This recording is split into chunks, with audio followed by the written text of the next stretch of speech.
Gather close, my brothers and sisters. Tonight I'm unlocking a story that will make your blood boil, then make your heart smile. This is the tale of Akosua and the quiet mechanic she called Dirty Boy. It was a rainy afternoon in a small Ghanaian village. Akosua's white Mercedes suddenly stopped in the middle of the muddy road. She came out shouting, designer bag in one hand, phone in the other. "Who can fix this stupid car? I have an important date tonight." Then came Kofi, wearing torn shirt, face full of oil, walking barefoot in the rain. Without saying a word, he opened the bonnet and started working. In just 15 minutes, the car roared back to life. Akosua didn't even look at him. She threw a 50 cedis note on the wet ground and said with a laugh, "Take it, poor boy. Go buy yourself some soap." The whole village heard. Kofi only bent down, picked the money, wiped the mud off it, and said softly, "Thank you, beautiful madam. Drive safe." Then he walked away smiling. 3 years passed. Akosua married a rich businessman named Kwame. They bought a black Range Rover and came back to the village to show off. She posted pictures on Instagram. From village girl to city queen, some people will stay poor forever. She told her friends loudly, "Remember that dirty mechanic? I wonder if he's still eating dust." But when their car reached the village entrance, Akosua dropped her phone.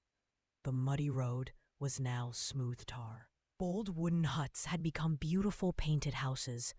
A giant hospital stood shining with a sign, Kofi Memorial Hospital, free for all. A big school, Kofi Foundation Academy. Children in brand new uniforms running and laughing. And the middle of everything stood Kofi. Not in torn clothes anymore, but in an expensive black suit, gold watch shining, giving house keys to old women who were crying with joy. Kwame, Akosua's husband, started shaking. He whispered, "Baby, that's Kofi Osei, the only son of Ghana's biggest cocoa billionaire. He owns half the companies in Accra, including my 3 factories." Akosua felt her legs go weak. She remembered the rainy day, the 50 cedis in the mud, and suddenly everything made sense. Kofi had come to the village 3 years ago wearing old clothes on purpose. He wanted to find a woman who would love him for who he is, not for his father's money. That day in the rain, Akosua showed him her true heart. Now the tables had turned. Akosua ran to him crying, "Kofi, please, I was stupid. I didn't know who you were. Forgive me." Tears falling, makeup running, expensive dress dragging in dust. Kofi looked at her calmly and said the words that broke the whole village. "You didn't reject me, Akosua. You rejected your own future. Now you must live with your choice." He turned to Kwame. "Your factories? I bought them last month. You have 30 days to leave this village."